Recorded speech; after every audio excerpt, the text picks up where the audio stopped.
tey jii Marcel da ngaa fas yéene waxtaanee ci lu yitteel askan wi te jamono ji yëpp sax gis nañ ni ñu ngi koy wax ci journaux yi rawatina. c'est ça donc mu di li nga xamante ne c'est en rapport ak wérgu yaram donc gannaaw ba ñu annoncé rek ne dañuy nar a tëj li nga xamante ne moom mooy hôpital Aristide Le Dantec fukki fan ak juróom weeru août bi ñu dëgmal ndax pour ay cause réhabilitation donc ñu gis na ne lu jëm ci wàllu déménagement service centre hospitalier Aristide Le Dantec bi jamono ji ci benn ambiance bu bëri coow ak bu bëri polémique lañ koy dundee ndax ñi fay liggéeyee ñoom dañoo mer bu futt lañ def ba pare ñi nga xamante ne dañu feebar xamuñu seen ëllëg naka lay mujjee lu ñu xoolee loolu tamit gis na ne en plus de cela appétit yi nga xamante ne lu jëm ci wàllu foncier ak milliards de francs CFA moom moo ko aiguisé jamono ji ci wàllu reconstruction hôpital bi nga xamante ne depuis atum 1912 lañ ko daal di tabax fii ci réewu Sénégal te mu nekk en état de vétusté avancé donc màgget na bu baax a baax keroog Fatou Kiné Deme mu ngi ci doon def benn gëstu donc lors du conseil des ministres du 4 août dernier ñuy fàttali que le président de la République dafa joxe woon ndigal rek instruction ngir ñu accélérer li nga xamante ne moom mooy exécution projet reconstruction de l'hôpital qui doit démarrer donc au plus tard début septembre prochain donc ci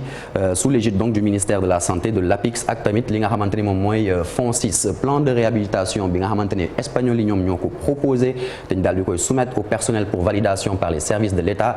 dafa mel ni daal ñu ci bëri ci employé hôpital bi une grande partie en tout cas ñoom d'accorduñ ci bu ñu sukkandikoo ci Mangom nekk porte-parole collectif de défense des intérêts hôpital Aristide Le Dantec keroog ca conférence de presse bi ñu doon amal nee na jamono ji mooy que la vérité c'est que construction bi catastrophe sanitaire noonu la ko tuddee pour système de santé bi la waaye tamit pour personnel médical et paramédical mais surtout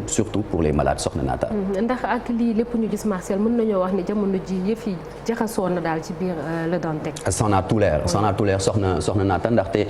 ba Macky Sall joxe li nga xamante ne moom mooy ndigal rek ngir ñu daal di gaaw a exécuter démarrage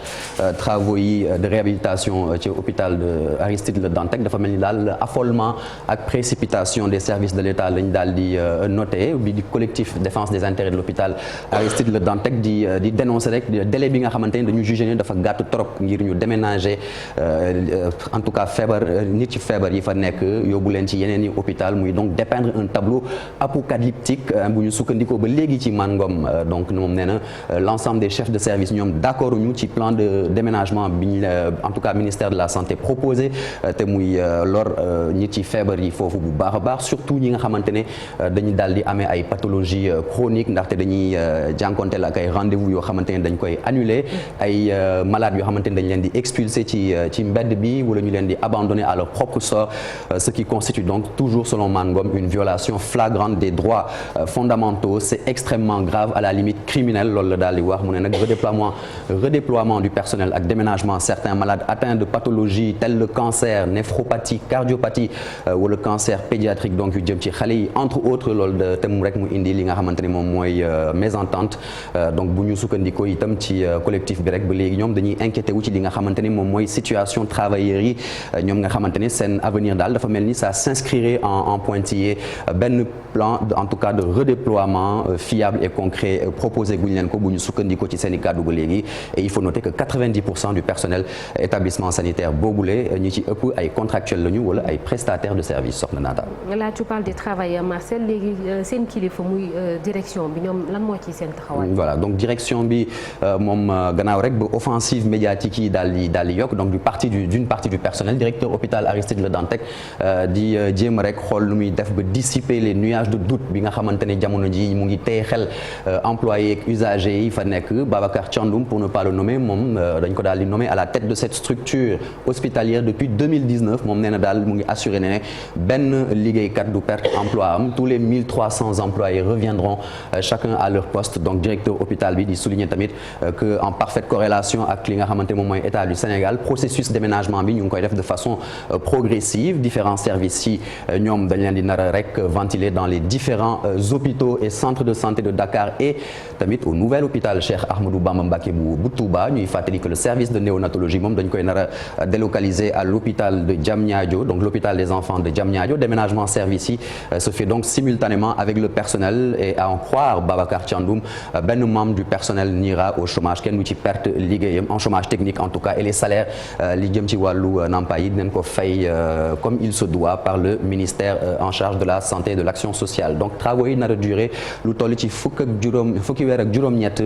donc ñuy nar a livré li nga xamante ne hôpital bu bees bi 2023 lay nar a doon nee na nag de niveau 3 hôpital boobu day nar a jàll au moins au niveau 4 voire 5 et puis il reste donc par contre plusieurs questions yi nga xamante ne c'est en suspens jusqu'à présent comment en tout cas transfert malade yooyu naka lañ koy nar a defee de l'hôpital Le Dantec de Dakar à Touba ou à Diamniadio par exemple ak ñenn ñi nga xamante ne dañoo feebar est-ce que am nañ moyen rek ngir mën a topp seeni médecins soignants ci yooyu les localités ñan ñooy nar a jël en charge affectation membre du personnel hors de Dakar donc mu di ay questions yu bëri yi nga xam ne jamono ji mu ngi laale hôpital Aristide Le Dantec ci wàllu employabilité soxna Naata. beneen laaj Marcel mu indi coow tamit muy réhabilitation bi ñi ñu nar a jox ñu tabaxaat hôpital bi loolu tam jur na coow. c'est ça donc boobu itam beneen problème la ndax ginnaaw lépp li nga xamante ne jamono ji ñu ngi koy waxtaanee ci médias yi gesticulation syndicale yeeg contre-attaque des services de l'État se joue en coulisses benn bataille bi nga xamante ne projet contre projet lañ ko tuddee de plusieurs milliards de francs CFA fu mu nekk nii moom mooy dawloo rek li nga xamante ne moom mooy le milieu des affaires ñu jàpp projet espagnol de l'État bi nga xamante ne président Macky Sall dafa engagé wu ngir reconstruire hôpital Aristide Le Dantec ci benn superficie ñetti hectares en misant donc sur la vente des 6 hectares de l'ensemble du site mu di benn décision bu ñu sukkandikoo ba léegi ci collectif de défense bi buy constituer benn violation flagrante de la loi sur le patrimoine national donc le projet confié aux Espagnols de Quantum et Guécha boobu bu ñu xoolee coût bi c'est 92 milliards de francs CFA pour benn capacité de lit de 660 avec 15 salles opératoires à une vingtaine de spécialités médicales ak chirurgicales et un service des grands brûlés donc loolu yëpp ci 6 étages lañ koy nar a tabaxee Abdoulaye Dione nekk membre du collectif de défense des intérêts de l'hôpital Le Dantec moom nee na seen projet mooy lan mooy ñoom jamono ji ñu ngi am benn projet établissement bi nga xamante ne depuis atum 2012 lay daté ñu concevoir ko donc par le personnel réalisé par un architecte sénégalais révisé en 2021 et validé par li nga xamante ne moom mooy commission dont le financement même est déjà bouclé toujours par un promoteur sénégalais donc soxlawuñu espagnol yi neneen pour que ndaxte am nañ déjà li nga xamante ne moom mooy expertise locale sur place ak donc bépp moyen bi ñu war a jànkonteel face à cette situation donc nous avons pour projet de construire un hôpital ultra moderne avec tout le plateau médical qui va avec ñuy fàttali que benn accord de partenariat public-privé de type Build Operate Transfer donc BOT dañ ko signé woon diggante État du Sénégal pour une durée de 20 ans avec un différé de 3 ans pour un montant de près de 100 milliards de francs CFA pour rek reconstruire hôpital Aristide Le Dantec édifier tamit li nga xamante ni moom mooy un hôtel de 5 étoiles juste à côté donc loolu yëpp ñu commission nationale de validation entériné woon ko en la date du 9 mai 2014 ak ki nga xamante ni moom mooy architecte sénégalais bi di Malick Mbow voilà donc comme on le voit soxna Naata derrière la santé des Sénégalais derrière un avenir en pointillé de ce personnel-là se joue donc une guerre des milliards entre les promoteurs soxna Naata. Merci beaucoup Marcel tu l'as bien résumé Alaaji Malick en une minute rek très rapidement gis nañ ni wàllum wér-gu-yaramu Sénégalais yi ndax ñu bëri jamono ji ñu bëri ñu ngi leen di jëlee fi ñu leen di fajee bëgg leen a yóbbu feneen te yeneen këru fajukaay yi ñu ngi am ay jafe-jafe ñu ne dañuy jaay benn xaaj bi ngir mën koo financer loolu lépp Alaaji Malick ndax dal na xel li ñuy def nii. waaw man de je dirais que vraiment c'est un bon projet parce que hôpital bi quand même lu ñu ci munti wax mooy hôpital Aristide Le Dantec hôpital bu yàgg la te tamit fi mu nekk nii nekkatul aux normes defaraat ko ba mu mucc ayib comme ni ñu waxee ba nga xam ne dafay nekk hôpital de dernière génération loolu ñun ñëpp dañuy applaudir maintenant comme on le dit mënuloo def omelette te tojoo ay nen c'est clair que dina am ay dysfonctionnement yu nga xam ne dina ci am. Mais le directeur de l'hôpital mon frère Babacar Thiandoum a donné des assurances par rapport ak ñi nga xam ne dañu xalaat ni dañ ciy ñàkk seen emploi moom xam na ni kenn du ci ñàkk emploi pour wàllu paj mi aussi am na un redéploiement bu nga xam ne ñoom xalaat nañ ni buñ ko defee dina xaw a soulager maladie ndax ñi nga xam ne dañu feebar te bëgg a faju te doon fajoo hôpital Le Dantec mën nañ dem Dalal Jàmm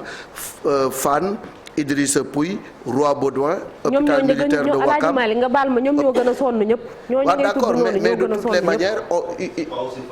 c'est pas aussi facile que ça Alaaji Malick ñoom ñoo gën a sonn ñëpp ñi ngay wax noonu. waaw d'accord c'est pas facile mais booy defar hôpital bëgg ko defar mu mucc ayib il faut que nga jël ay mesures conservatoires. lan moo tere woon ñu garder ñetti hectares yi tàmbalee tabax foofu noonu bu amee tuuti ñu déplacer ñenn ñi te loolu c'est une option mais de toute façon moi je dis que le projet de reconstruction de l'hôpital Aristide Le Dantec c'est un bon projet. ak ñi ñu nar a yebal ba Touba tamit hôpital Ahmadoul Khadim bi foofu ñan ñoo leen di jël en charge dina la jël fii yóbbu leen ba foofu tamit. loolu xam nga je pense que bu ñu invité ñi nga xam ne ñoom ñoo koy décision xëy na dañ ci mën a indi ay en fait c'est juste pour dire Malick que yëf yi yombeewul noonu. Malick affaire bi je pense qu'on n'en disconvient pas ci pertinence su tabaxaat hôpital mais maladie mais li gën a am solo mooy maladie je pense que yàkkamti am na ci ñi bëgg a defee toxu déménagement bi maanaam bu fekkoon rek la woon rendez-vous yi pour maladie ñu mën a am fu leen yóbbu ngir seen wér-gu-yaram su ko defee après maintenant beneen am na loo xamante moom débat la boo xamante ni entre spécialiste la ci même entreprise bu ko wax taxaw espagnol ak expertise Sénégal parce que bu fekkee ne Sénégal aussi am na ñu ci wax ñoo xamante ni dañ ci am ay intérêt wala mbiram xaalis leen tax seen yoon nekku ci donc loolu beneen débat la mais li sooru maladie man pour man moo gën a am solo ak liggéeykat yi. vous pensez que les gens sont aussi inconscients bay tabax hôpital xalaatuñu lu ñuy def ñi feebar. dem nga fa xam Malick xanaa gisoo reportage yi ñu fa def Malick dañ koy on a envoyé déjà. merci beaucoup Alaaji Malick Chérif merci Alaaji Malick. un redéploiement qui est fait. mais c'est pas bien. peut-être que c'est pas peut-être que xëy na du lu nga xam ne c'est parfait ou quelque chose comme ça mais il y a des efforts qui sont en train d'être faits. mais on aura certainement il faut un redéploiement des malades vers d'autres structures hospitalières. léegi nag li ci des mooy tabaxaat hôpital bi moom c'est une urgente nécessité. ça c'est vrai on aura certainement l'occasion d'en parler avec ñi ñu ko waxee ñi muy directeur bi wala keneen ku ci mën a leeral léegi dañuy jàll ci météo ñu àndi ci Oumy Samb.